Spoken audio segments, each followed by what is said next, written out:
오늘 하나님 말씀은 누가복음 12장 8절에서 9절입니다. 누가복음 12장 8절에서 9절은 신약성경 115페이지에 있습니다. 오늘 말씀의 제목은 나는 믿습니다. 나는 믿습니다.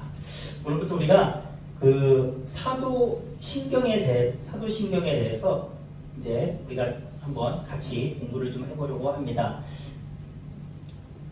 사도신경은요, 우리에게 어떤 의미가 있는가?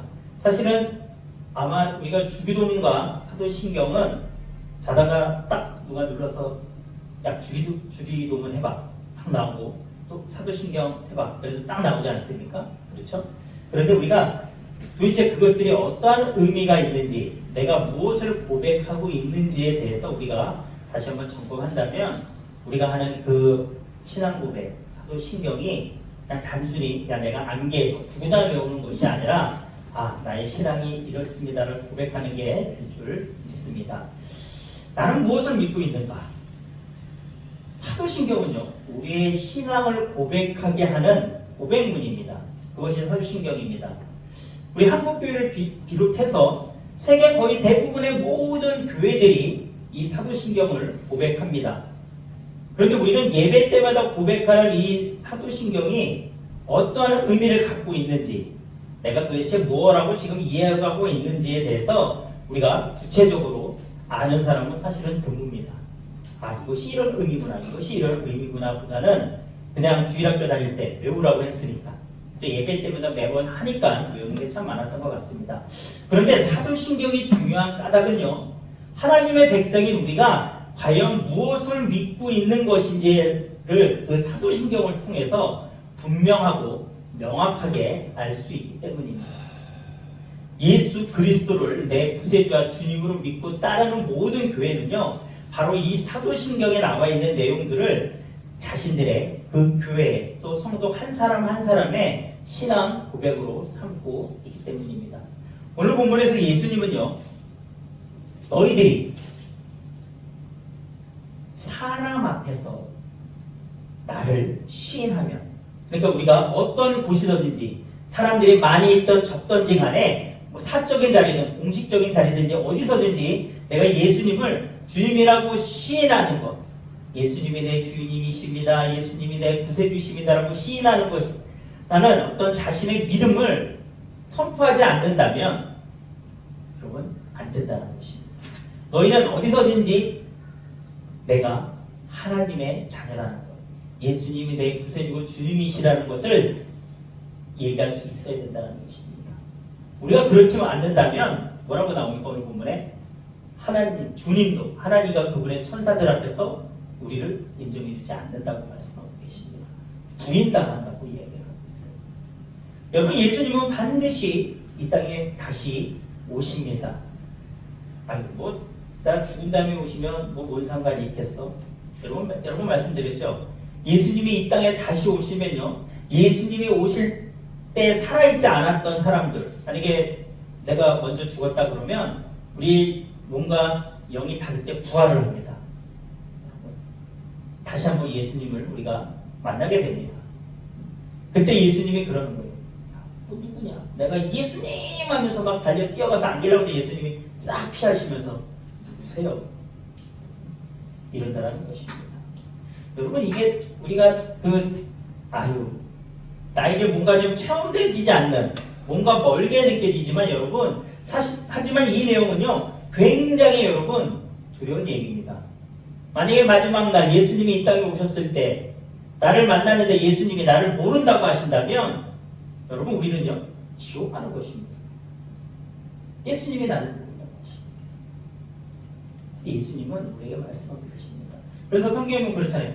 내가 땅에 왔을 때 너에게 믿음을 찾아볼 수 있겠냐고 말씀하시잖아요. 그 믿음은 어떤 믿음입니까? 예수님이 내 구세주와 주님이라고 믿고 그것을 따르는 삶을 사는 믿음을 이야기하지 않습니까? 우리가 주님을 시인하고 믿음을 고백하는 것은요, 그래서 해도 되고 안 해도 되는, 우리 신앙생활에 별 상관없는 것이 아닙니다. 그저 예배의 순서 중에 하나로 그냥 들어가 있으니까 하는 고백이 아닙니다, 여러분. 우리 신앙의 필수적인 고백입니다. 내가 무엇을 믿고 있는지를 알려주는 게 사도신경입니다. 여러분, 많은 사이비들과 이단들 역시 여러분 자신들을 기독교라고 소개합니다. 여러분, 사람들이 그 신천지와 우리 기독교를 구별짓지 못하는 이유 중에 하나가 뭐냐면요, 신천지들이요 자기들 신천지라고 하지 않아요. 무슨 교회 이름을, 간판을 교회 이름을 겁니다, 여러분. 그러니까 바깥에서만 봐서는 모른다라는 것입니다. 겉모양만 보면 그럴듯해 보입니다. 여러분, 기독교와 다른 기독교 속의 다른 교회들과 이단들이 겉모양 보면 비슷해요. 하지만 그 안에 믿는 내용을 보면 여러분, 그것을 통해서 우리는 이단과 우리 기독교를 구별할 수 있는 것입니다. 사도신경의 내용들은요, 초대교회부터 사람들이 예수님을 믿고 성도가 되는 과정에서 고백한 신앙을 이야기하고 있습니다. 이 고백이요, 계속 수정되고 보완되고 2세기 중엽에 와서야 겨우 지금 우리가 고백하는 사도신경과 같은 비슷한 형태를, 어떤 내용을 갖게 됐고요. 이것이 8세기 초에 공인된 문서로 온 교회에 알려지게 된 것이 지금 우리가 고백하는 사도신경입니다. 그리고 16세기에 와서 완벽하게 이제 비로소 모양이 갖춰지게 된 거라고 합니다. 이런 사도신경을 사도신경으로 불리는 이유는요, 성경의 사도들이 가르치고 있는 신앙 내용을 12가지로 정리한 것이기 때문에 여러분 사도신경이라고 하는 거예요. 그 사도는 여러분 예수님의 제자들, 사도를 얘기합니다. 그들이 예수님에 대해서 가르쳤던 것, 어떤 신앙에 대해서 가르쳤던 것을 12가지로 정리한 것. 여러분, 그것이 여러분 사도신경입니다. 그러면 사도신경을 만들게 된 이유가 뭘까요? 우리가 왜 사도신경을 만들었는지 살펴보면 여러분, 첫 번째는요, 사도신경은요, 참 신앙과 거짓 신앙을 구별하게 하는 기초적인 근거가 되는 것이 여러분 사도신경입니다. 여러분, 성경을 보는 게요, 우리 기독교만 성경을 볼까요? 여러분, 카톨릭도 성경을 보고요. 여러분, 우리가 이단이라고 하는 어떤 뭔가 좀 그들의 교리 속에나 그들의 말씀에서 예수님이 나오는 데들은 여러분 다 성경 봅니다. 여러분, 카톨릭도 보고요, 몰몬교도 보고, 제친안식교도 보고, 여러분 성경 및 유대교도 여러분 모세오경, 구약성경 그들은 봅니다, 여러분. 그런데 여러분, 그들은 그것을 보면서 각자 우리 기독교를 포함한 모든 성경을 보는 종교들은 그것을 다 믿는다라고 이야기합니다. 그러나 성경을 믿는다고 해도 그들에게는 구원이 없다고 우리는 이야기하죠. 왜냐하면 그들이 성경을 믿는다고 하지만 성경을 어떻게 믿는지가 여러분 문제가 되기 때문이에요. 바울은요, 그의 제자였던 디모데에게 디모데후서 3장 14절에 이렇게 얘기를 합니다. 너는 배우고 확실한 일에 거하라. 너는 내가 누구에게서 배운 것을 알며. 너는 배우고 확실한 일에 거하라. 너는 네가 누구에게 배운 것을 알며. 이렇게 얘기합니다. 이 구절은요, 바울이 디모데에게 합니다. 너는 성경을 믿되 어떻게 믿는가에 대해서 중요성을 이야기하는 거예요. 같은 성경을 믿는다고 해도 누구에게 배워서 어떤 관점으로 성경을 믿느냐가 여러분 굉장히 중요하다는 것입니다. 여러분, 우리 기독교에 대해서 여러분 많은 이단들이 또 생기고 있어요.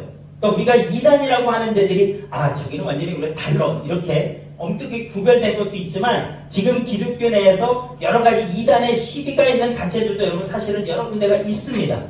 있어요. 그러면 뭐가 문제되냐면 내가 성경을 누구한테 배워서 어떤 관점으로 믿느냐가 여러분 문제가 되는 거예요. 특히 초대교회 때는요, 무엇보다도 예수 그리스도의 본성에 대한 그릇된 견해를 바로잡아야 될 필요가 있었다는 거예요. 왜냐하면 초대교회 때는 언제입니까? 예수님이 죽으시고 부활하시고 나서 그들이 이제 초대교회가 만들어졌잖아요. 그러니까 초대교회에 많은 사람들, 또 그 당시 유대인들 중에서는요, 예수님을 직접 본 사람도 있었고 예수님의 여러 가지 일들을 경험한 사람도 있었고 그 얘기가 이미 널리 퍼졌을 때잖아요. 그렇죠? 그러다 보니까 그들에게 있어서 예수가 그리스도라는 것, 예수님이 단순히 어떤 유대인의 목수가 아니라 하나님이 이 땅에 보내신 그리스도 메시아라는 것에 대한 여러분 바로잡을 필요가 있었다는 것입니다. 그것을 올바르게 알려줄 필요가 있었다는 거예요. 그래서 그 공동체, 초대교회의 어떤 혼란을 미연에 방지하기 위해서 사도신경을 고백하게 했던 것입니다. 두 번째, 그렇다면 왜 사도신경을 만들게 됐냐면요. 두 번째는요. 교회의 하나됨을 위해서 반드시 필요했습니다. 신앙의 통일성을 이야기합니다.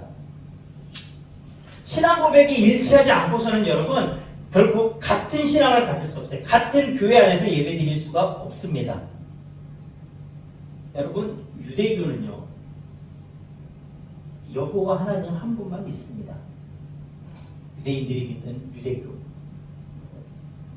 여러분 그들에게 예수님은 어떤 존재일까요? 우리가 생각하는 예수님일까요? 아니에요. 여러분. 그들에게 예수님은 어떻게 보면 그냥 구약 성경에 많이 나오는 선지자 중에 한 사람입니다. 그들에게 예수님은 우리가 얘기하는 메시아가 아니에요. 여러분. 자, 이런 것처럼 여러분 만일 어떤 사람이 성경을 믿는다고 하면서도요 예수님이 하나님이심을 믿지 않는다면 결코 여러분 하나가 될 수 없다는 것이죠.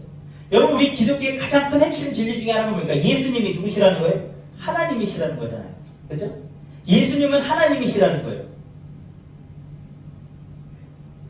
그것이 여러분 우리에게 일치가 되지 않는다면 우리 교회 내에서도 만약에 우리가 지금 7명의 예배를 드리고 있는데 우리가 누구는 예수님 당연히 하나님이시지. 근데 누구는 아닌 것 같은데 예수님은 그냥 어떤 사람 아니야? 굉장히 뭔가 뛰어난 사람 아니야? 이렇게 된다면 여러분 신앙적으로 하나가 될 수가 없다는 것이죠. 여러분 그래서 사도신경은요 그런 신앙적인 통일성을 위해서 여러분 만들어진 것입니다. 그래서 요한복음 17장 21절에 보면요 아버지께서 내 안에 내가 아버지 안에 있는 것 같이 그들도 다 하나가 되어 우리 안에 있게 하사 세상으로 아버지께서 나를 보내신 것을 믿게 하옵소서. 예수님이 이렇게 말씀하셨거든요. 여러분 그래서 사도신경은요 교회의 하나됨, 기독교의 하나됨을 위해서 여러분 반드시 필요한 것이었습니다. 그래서 사도신경은요 초대교회부터 시작해갖고요 기독교 역사, 노부 시대나 종교개혁 시대, 17세기 청교도 시대에 걸쳐서 여러분 모든 공동체 안에서 어떠한 사람이 이 기독교인으로 그리스도인으로 받아들이게 하는 기본 잣대가 된 것이 여러분 사도신경이라는 거예요. 그래서 여러분 내가 교회에서 나 교회 나갈 거예요. 나 예수님 믿을 거예요. 아무리 열심히 한다고 하더라도 우리가 고백하는 이 사도신경의 12가지 내용들이 그에게서 나는 요거는 내가 고백할 수 있는 거 요거는 아닌 것 같아 한다면 여러분 그는 기독교인이라고 할 수 없다는 것입니다. 그는 그리스도인이라고 볼 수 없다는 것입니다. 어느 시대든지 사도신경은요 다른 교회들이 예배 시간에만 암송하기 위해서 형식적으로 만들어진 도구가 아니다라는 거예요. 내 신앙을 점검하는 것, 우리가 하나의 신앙을 갖고 있다는 것을 알려주는 기준이 사도신경입니다. 사도신경의 원문은요 라틴어로 되어 있어요. 라틴어. 그래서 우리가 아까 원래 우리가 이제 옛날에 암송하던 사도신경은 전능하사 천지를 만드신 하나님 아버지를 내가 믿사오며 이렇게 나오잖아요. 그렇죠? 그런데 이제 벌써 한 10여 거의 15, 16년 정도 된 것 같아요. 세번역 사도신경이 나왔죠. 그 세번역 사도신경, 우리가 고백한 세번역 사도신경도 어떻게 시작합니까? 나는 믿습니다 라고 이야기합니다. 이게 사도신경의 원문 그 라틴어에 보면 처음 시작이 크레도 이렇게 시작돼요. 크레도. 그런데 크레도의 뜻이 나는 믿습니다예요. 나는 믿습니다. 즉 우리가 신앙 고백을 통해서 나는 여기 나온 내용들을 내가 앞으로 줄줄이 그 뒤에 고백하는 내용들을 믿습니다라고 하는 게 여러분 사도신경이라는 것입니다. 그래서 본문에는 크레도 하고 시작이 된다는 거예요. 그래서 지금 우리가 이제 지금 고백하는 사도신경은 나는 믿습니다 이렇게 시작을 합니다. 여러분 믿음은요 두리둥실한 것이 아닙니다. 감정에 따라 한번 믿어볼까 하는 여러분 그것이 믿음이 아닙니다. 에베소서 4장 13절을 보면요 우리가 다 하나님의 아들을 믿는 것과 아는 일에 하나가 되어 이렇게 이야기합니다. 믿음의 내용을 알아야 합니다. 내가 무엇을 믿고 있는지 여러분 알고 믿어야 합니다. 그래야 여러분 그 믿음이 나를 하나님 안에서 굳세게 합니다. 세상 가운데 여러분 세상을 승리하는 그 믿음이 되게 됩니다. 내가 무엇을 믿는지 알지 못한다면 여러분 사실은 믿는다고 이야기할 수가 없는 것이죠. 사도신경은 우리가 아니라 내가 믿습니다라고 이야기합니다. 여러분 그 어디에도 사도신경에 우리가 믿습니다가 아니라 내가 믿습니다. 제가 믿는 겁니다. 여러분들이 믿는 것입니다. 내 신앙 고백입니다. 여러분 각자의 신앙 고백인 것입니다. 여러분 여기서 믿는 것은요, 살아있는 것을, 산다는 것을 이야기합니다. 나는 믿습니다. 여러분 예수님 당시 초대교인들이 여러분 얼마나 많은 박해를 당했습니까? 여러분 카타콤이라고 그랬고 이스라엘 보면 여러분 아주 그들은요 동굴 깊숙한 곳을 파고 들어가서 거기서 예배를 드렸어요. 그들이 찬양하는 소리가 여러분 땅으로 밖으로 올리지 않게 여러분 깊숙이 파고 들어갔습니다. 자신들만의 표시를 했어요. 이투스, 우리 물고기 표시 있잖아요. 자신들 그 이투스 뜻이 뭡니까? 예수는 살아계신 하나님의 아들이라는 뜻이잖아요. 왜냐? 예수 믿으면 자신의 목숨이 죽을 수도 있어요. 여러분 목숨을 거는 것입니다. 그래서 그들에게 있어서 나는 믿습니다라고 얘기하는 것은 여러분 산다라는 것을 얘기했어요. 단순히 어떤 지적으로 지식을 의미한 것이 아니었습니다. 마가복음 8장에 보면요, 예수님이 제자들에게 믿음의 내용을 물어보시는 내용이 나옵니다. 마가복음 8장 29절에 보면 너희는 나를 누구라? 이렇게 물어보십니다. 예수님의 이 질문은요, 여러분 우리에게 믿음을 확신하라는 것입니다. 너희들이 나를 지금 스승이라고 따르고 있는데 너희들은 내가 누군지 도대체 알고 믿는 거냐? 너희들 내가 누군지 제대로 알고 믿으라는 거예요. 알고 따르라는 것입니다. 그리고 그것을 선포하라는 것입니다. 베드로가 이렇게 얘기합니다. 주는 그리스도시입니다. 주는 메시아라고 하는 것입니다. 주는 성경에 예언되어 있는 하나님 우리를 이 땅에 보내시는 메시아라고 여러분 예수님의 정체성을 베드로는 고백한 것입니다. 여러분 지금에서야 우리는 예수님이 구세주시고 주님이십니다라고 고백하지만 여러분 그 당시 사람들의 입장에서 봐보세요. 예수님이 여러분 서른살에 3년간의 공생애를 시작하기 전까지 예수님은 여러분 뭐 하셨어요? 목수였어요. 목수. 여러분 베드로나 요한이 예수님의 제자들 입장에서 보면 여러분 한 2달에 건너면 여러분 그 집 사정을 다 할 수 있는 여러분 상황 아니었겠습니까?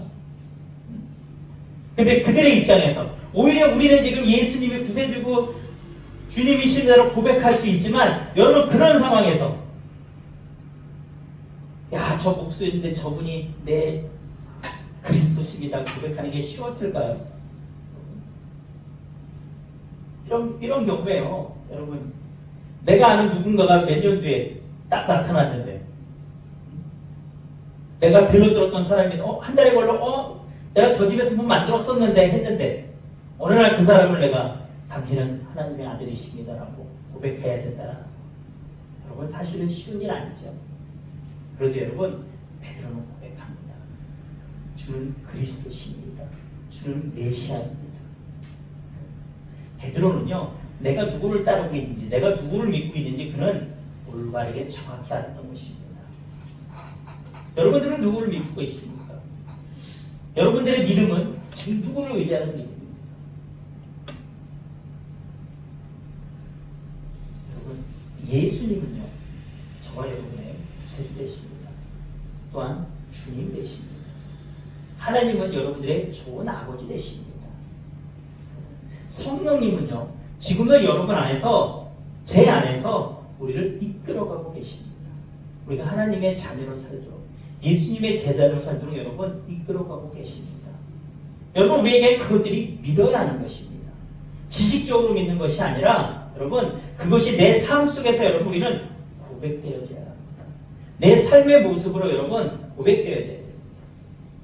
나는 어디서든지 나는 예수님 믿는 사람이라고 여러분 말할 수 있어야 합니다. 요즘 세대는 어떤지 모르겠어요. 근데 저희 세대 때는요 사실은 굉장히 그게 어떤 그 직장 생활에 어떤 하나의 어떤 큰 걸림돌이 됐던 여러분 문화들이 있었어요. 예를 들자면 그 딱 직장에서 출근했을 때 업무를 시작하기 전에 기도하는 거 그런 모습도 굉장히 눈치 보였을 때가 많았고요. 특히 여러분 식당에서 다 같이 밥을 먹을 때 기도하는 거 여러분 그것 때문에 여러분 굉장히 신앙의 내적으로 안으로 고민해뒀던 시기도 있었고요. 특히 여러분 어떤 거 회식 자리 여러분 어떻습니까? 술을 마셔야 되는지 안 마셔야 되는지 여러분 그거 갖고 여러분 굉장히 여러분 붕괴 시대들이 있었습니다. 하지만 여러분 그런 치열한 고민 속에서 여러분 신앙을 지켜나갔던 것입니다. 어떤 때는 아유 티 안 내야지. 사람들이 괜히 에이 야 너 뭐 예수 믿는다고 티 내냐. 야 다 먹어. 아이, 야 괜찮아. 그랬던 시대가 있었어요. 저희 때는. 그러면 어떤 때는 이렇게도 하고 저렇게 하고 어떤 때는 회개하고 여러분 하지만 그런 속에서 여러분 자기 나름대로의 신앙이 만들어져 갔습니다. 믿음이 자라났다는 거예요. 지금 여러분 시대는 그렇습니다. 하지만 여러분 시대의 모습이 시대의 문화가 어쨌든 간에 분명한 것은 여러분 예수님은 저와 여러분의 구세대와 주임이 되신다는 것. 하나님이 우리의 정말 너무 좋으신 아버지 되시는데 그 하나님이 전능자시고 창조주시라는 것. 성령님이 나와 함께하고 계시고 세상 끝날까지 나를 위해 기도해주고 계시다는 것. 여러분 이것을 믿으시기 바랍니다. 이것이 여러분 안에서 믿어질 때 여러분의 삶이 변화됩니다. 여러분 나는 무엇을 믿고 있는가? 내가 누구를 믿고 있는가? 중요합니다. 제대로 알고 믿으셔야 합니다. 그래서 우리가 이제 다음 주부터는요. 사도신경의 문맥들을 한번 우리가 살펴보면서 잘 알고 계시지만 한 번 더 깊게 들어가 보겠습니다. 그래서 이제는 우리가 사도신경을 고백할 때 나는 이렇게 믿고 있습니다. 나는 하나님을 믿습니다라고 했을 때 전능하신 하나님이 어떠한 분이신지 올바로 여러분 알고 고백하시면 좋겠습니다. 우리 찬양하고 같이 기도하겠습니다.